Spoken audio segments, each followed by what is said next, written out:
Hello, folks. This is Mr. Kuntz, and I am making this video just to explain something I've learned over the years about how to make homework or classwork or practice or whatever you may call those exercise problems you do in math, how to make them more effective at helping you learn. And it's something that I don't think enough people have really spent time trying to work on. And over the years of working with students, I've developed a strategy that when I work with students in the past, they've seemed to have made the best results from a specific set of steps, I guess, um, that lead to mastery a little bit quicker, a little more efficiently than what I've seen in the past. And it takes usually a change of the habits that we've kind of taught our students to do over the years. One thing is the completion of task mentality. Just to launch right into it, because I want to make this as short as possible so that you can, it's more effective, I guess. Uh, the completion of task mentality is where I just have to get my homework done. All right. So this has a couple different sides. It's the ones that just want to get it done, and the others that want to get it done, but they have to be right. Now, I've seen both work with, or both prevalent in students. The worst one is probably just get it done. And in the past, students have felt like if I get the homework done, I can say I did it, and we can kind of agree that I know how to do this. And there nothing could be farther from the truth. It's so easy to get through the homework without really retaining or learning anything. It's like any physical skill. I always talk about math being something that you have to learn, like you learn to play baseball or learn to play a guitar. You can go through the motions of going and taking your swings or playing your scales, and you're not going to get better. You ask any instructor, any coach, they'll tell you there's people that'll show up every day for practice and won't get better because they're really not focused on it. They're just there to say they did it. And it's the same thing with math. If you just show up to get it done, you can get it done. But there's some key steps in that process of getting it done that don't really cost you time that are going to make it much more effective in terms of retention, memory, the ability to analyze that problem better. And what it comes down to is this: the basic process is when you are given a exercise set with a math assignment, it's important to think of that assessment set or that assignment as an assessment. This is what it kind of developed over years as I saw that students would be doing homework problems, homework problems, homework problems. We'd get to a quiz, a formative assessment, whatever you want to call it. And at that formative stage, they would take that quiz and probably not do too well. They might get that C, that average type of score. But what would happen is they would have that quiz, they'd do that, get that average type of score, have another quiz for that unit, have a average type of score, and then they go to the final test that encompasses those two quizzes, and all of a sudden they'd score real well, and they'd say, "Oh, well, the test was easier." It really wasn't. What I When I dug down deeper and started talking to students about what they did differently after a quiz, well, it was real simple to see that when they had that quiz returned to them, graded by me or graded by their instructor, they had to face the fact that they got things wrong. And that's what they were avoiding in the homework is getting things wrong. And so when they got that quiz back, they saw they didn't know how to do one set of problems. So they worked on that. And when they got to the quiz, they were more mindful of it or to the test, I should say, they were more mindful of it and they scored better. This is why I say take your first set of set of problems or exercises for a section, take it like a quiz. Make sure that you've gone through whether it's your notes or if you have I give videos for lessons. If you have that video, make sure that you're attentive during that video, that you're involved, you're writing down the example problems and working through them independently, not just following along with me, but then go back and rework one or two of them independently and see if what I did really made sense. Because again and again, I'll go through a problem, people say, I get it, I understand it, but I could give them that same problem 5 minutes later and they couldn't figure out how to do it. And so I started piecing together that it's that difference between understanding, that being able to have the concept and understand that this is what we do, but understand when I'm doing it. That's different than having to do it yourself and analyze what to do. And so that first time you get into homework or into classwork or assessment or assignment of any kind, make sure that you've done a couple practice problems. The example problems are good ones to start with and see if you can do them independently. And if you can't, then go back to that video or go back to those notes and see why they did each step that you're getting stuck at. If you're getting stuck at the very beginning, what was the start and why did it happen? And it takes a little bit of analysis, and it takes that extra few 5 to 10 minutes to do those problems. But what you're going to find is now when you go to the homework, instead of having the answers ready to sit there and check yourself, put everything away. My best students, this is the biggest challenge for, because they've got their notes, their books, they look like the model student. They're perfect. They got everything ready to go. They look at the first problem and they're stuck already. So all they do is look for a second in notes and go, okay, it's one of those. And they do that problem. They get it right. So they go on to the next problem. Maybe they get that problem because it's the same set of problems, and they're like, all right, I'll do the same thing again, and they get it right. But then they go to the next set of directions. They read that one. I'm stuck. So now they go again to that 1 second, that one little clue to get them started, and they do the problem, and they're like, I got this. I got all of it right. I got my entire assignment right.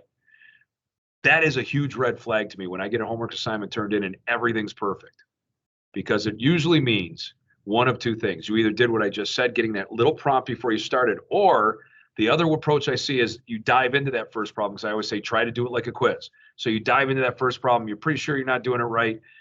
So right away you check and see, did I do it right? And then you look at what you did wrong. And then you go to the next problem and do that. And you just had that little prompt again. Just by doing that, you've kind of set yourself up for short-term memory.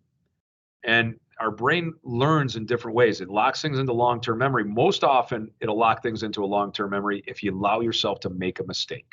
And so what I say is put all that stuff away. Don't have the answers. Don't have anything other than that prep work you did beforehand, that 5 or 10 minutes of going over problems from the lesson, and just dive into that assignment. And I know sometimes it's hard to do the entire assignment, but do at least one section. The problems always seem to have sections where there'll be 3 of this problem, 4 of that, 3 of those, that kind of thing. Do one section, then check your answers. And when you check them, be very clear about whether you got it right or wrong. By that, I mean, this is another thing students are reluctant to do, and it's because our mind is trying to protect us from trauma. And what we're doing is we'll look at it, and we may get all 3 of that first set wrong. We'll go, but I was real close. I know what I did wrong. Take a marker, take a pen, something bright, a crayon. It doesn't matter what it is, something bright and different than what you're writing with, and mark with a big X the ones you got wrong. Mark that next to that number, a big X, and says, I got those wrong. That way, if you got the first 3 all wrong, you see that on your paper, there is no way you can lie to yourself and say, I didn't do that badly. You just got a 0. So you've got to face that. And when you face that, again, that's a little bit traumatic, but at the same time, now what you can do is, if you want, I suggest you get to the point where you do all the entire assignment that way. Just get it all done, then check it. But if you have to do section by section, do section by section. Then go back, check that. And after you've checked it, now if you got all 3 of those wrong, now is the time to go to the answers and say, what did I do wrong here? Or maybe even better, and this is, again, helping your brain, is go back to those notes you started with and say, what could I have done differently? And work out what went wrong. And now what I want you to do is not forget about those. Go back and rework 1 or 2 of them. See if you can do it independently. Put away those answers again. See if you can fix one of them. Now go on to the next section. Do that all the way through. Like I said, you want to get to the point where you just do an entire set and be willing to get all of them wrong.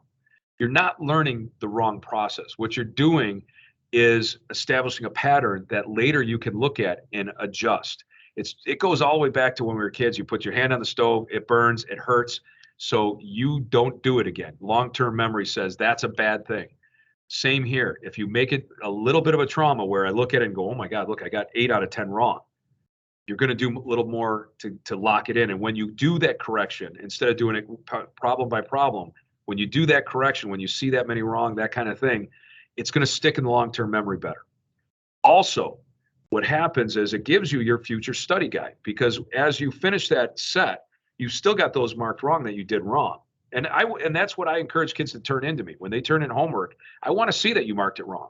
At least do that. Now, if you run out of time at that point and can't go back and fix them, that's fine, because if nothing else, you've got something now to look at the next day and say, oh, I got to ask questions on these because I couldn't figure out how to do them. And now once I show you again, it doesn't stop there. The next day I'm going to answer those questions. I'm going to show you that process, and I'm going to specifically try to work with you. That's why I like the flipped classroom, where we're doing videos at home of the lessons. I've got all hour to sit next to you and answer those questions about what you specifically did wrong and what you might do to change it. Now, the key to that is, after you've done this, after you've tried to let yourself to do these problems, allowed yourself to fail, corrected them, now go back and make sure you can do them. Every day, do a couple problems from previous sections, just a couple, 5 minutes. just to be sure that you're retaining that. Ask questions if you're still stuck. Try to talk to me about what could I do better, because there's a lot of different things you can do after this process. But what you're going to find is if you do this and you address it immediately, by immediately I mean don't wait till especially with my advanced students, I find this reluctance to ask that question because they in their head they're saying I'll get it later, I'll figure it out later, and they probably can, and you may be able to, but it's going to take you a half hour, an hour. I can fix it for you and help you understand it in 5 minutes. And we can go through this process daily, this coaching. Try it, fail, correct, come back to me, more coaching. It's just like learning baseball, football, guitar, learning a video game. If you're a video gamer, you do the same thing. You try things, you die 1,000 deaths in that new game, and you learn something every time. And you're willing to do that because it's something you want to do. Same with this math. You've got to want to experience that and say, I'm going to get better by doing that. Now, if you start that process, what you're going to find is at the end, you don't have so many things that you got to figure out anymore. I've already helped you do that. So now it's just fine tuning by the time you get to a quiz. This process is such a basic process, but it's so hard to get right. I'll have students year after year that say, well, I'm doing what you ask. And then I'll sit down with them and say, all right, do your homework. And I'll watch them, and they can't help themselves. They're still looking at their notes. They're still looking at the answers. It's really hard. Our brain wants us to get these right. It wants us to do it right. And again, my most advanced students can't stand to write something down that's wrong. And they get very upset when you ask them to do a problem and do it wrong because they don't know how to do it. I don't know how to do it. I don't want to do it. And I tell them, do something. It's the way our brain works. You've got to work with it and help it lock these things in. Now, if you're still struggling at some point, what I always say to do, and I'm going to show you an idea of this, there's another thing you can do, and that is if you're working on a problem, say like today we did composition of functions. So if I'm working on a problem of composition of functions that's asking me to do f of g of x, and they gave me that f of x equals, let's say 2x squared plus 1 and g of x equals 3x, and they want f of g of x. My first step is, first off, they would have probably written this as, let's start there. They probably would have written this problem. I'm sorry, let's redo this. They probably would have written this problem in the book this way, with f of g of x. So what I want to do is, if I'm struggling to get through these problems correctly, make yourself an algorithm, a how-to. And just writing this down can sometimes, again, the visual along with the process of writing is something that allows your brain to lock it in. So from this, my first step would be to say, I'm going to write this as f of g of x using parentheses because it more explicitly shows me what I'm doing. So maybe on your directions that you're writing for yourself, you say rewrite with parentheses.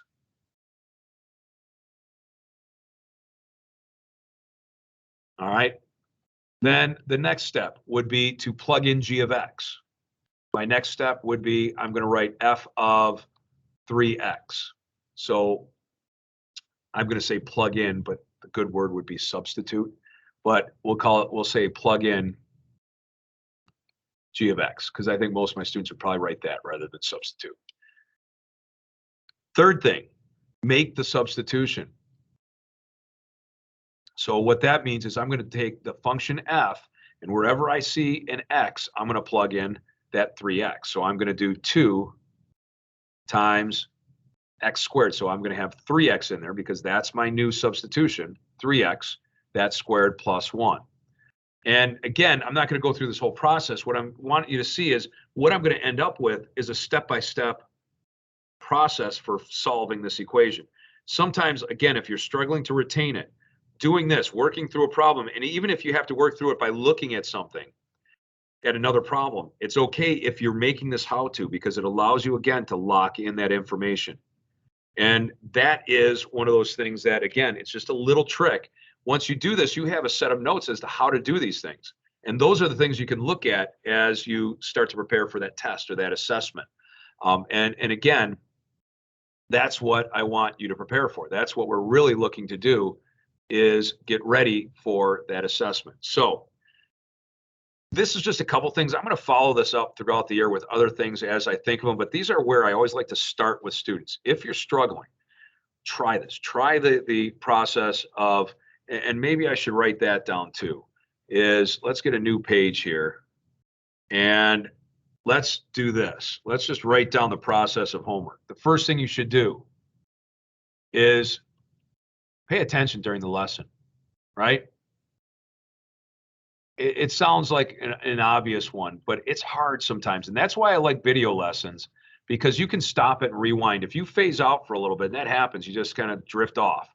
If that happens, stop the video, rewind, go back and redo that one. All right. The second thing, if you have to print out, I give you the PDF of all the notes I'm writing in my lessons. Print those out and use those as a guide. All right. Print out the lesson, use it as a guide. As soon as the lesson is over, that's really sloppy, but you're getting the idea. Use that as a guide. The lesson finishes. Lesson over, you start. And where do you start? The examples I did in the lesson. Go back and write down just the example on a separate sheet of paper, blank sheet of paper, and see if you can work through it. And do that for each of the examples I did. Next, attempt the homework.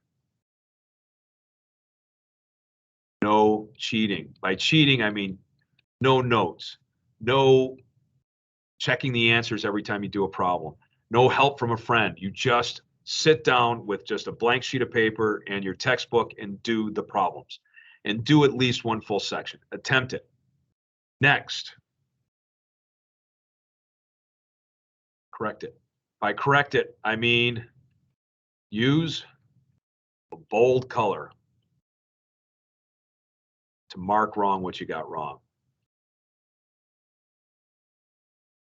All right, you got to do it. Oops. To mark it wrong. All right, use a bold color, mark them wrong. Now, again, we don't want to be doing this all night. Again, you should be doing this in class, in my classroom. But if you're working at night at homework, because your classroom works that way, I don't want you to spend an hour. This should be the whole process.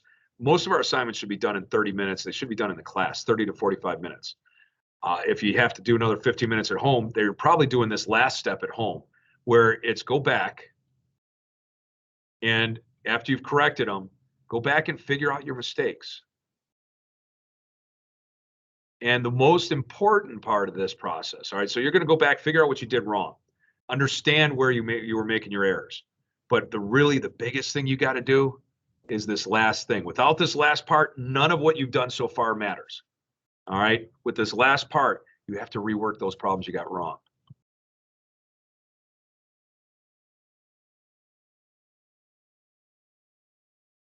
All right, this is so critical.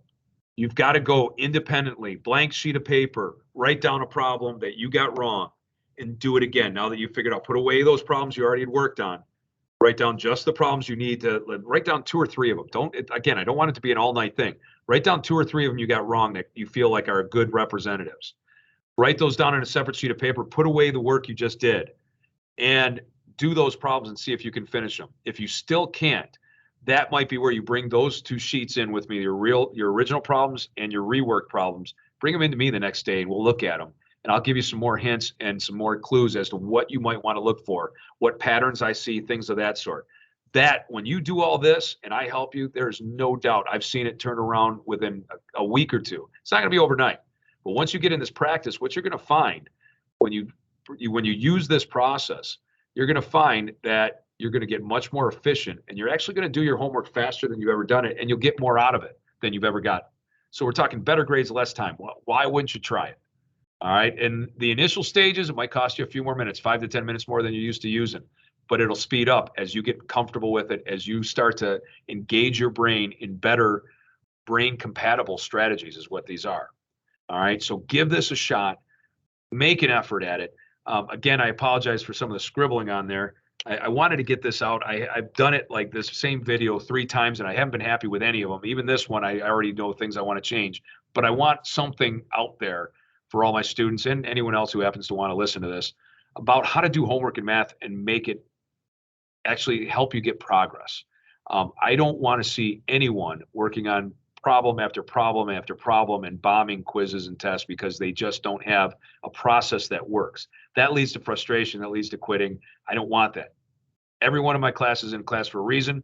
I want all of them to be successful. This helps them be successful. So I want this out there. So I'm going to try this. I'm going to put this up, allow you guys to take a look at it. If there's anything else that you want or ask or wasn't clear in this, please just ask me. Even if you're not one of my students and you see this in one of the other classes that may share it, by all means, stop by my room and ask me that question. Ask me to clarify something I talked about. It's important that you develop this process before you go to college because no one's going to teach it to you there, and math will decide whether you stay in college. So get this down. Tell me if there's any other issues. I will try to remake it a little bit better, a little bit neater in the future, but I just kept, I don't want to say procrastinating. I kept doing it and not liking what I had. And I finally got some things in my head I wanted to say. So I put this out there for you. Good luck. Let me know if there's anything else I can do to help. And again, look for an update of this, cleaner, neater, nicer. But I wanted to get these ideas out. So have a wonderful day. Try this. It'll work. It'll help you. If it's not helping you, I've got some other ideas. Just come see me. Show me what you're doing. All right. Have a wonderful day, and I will see you later.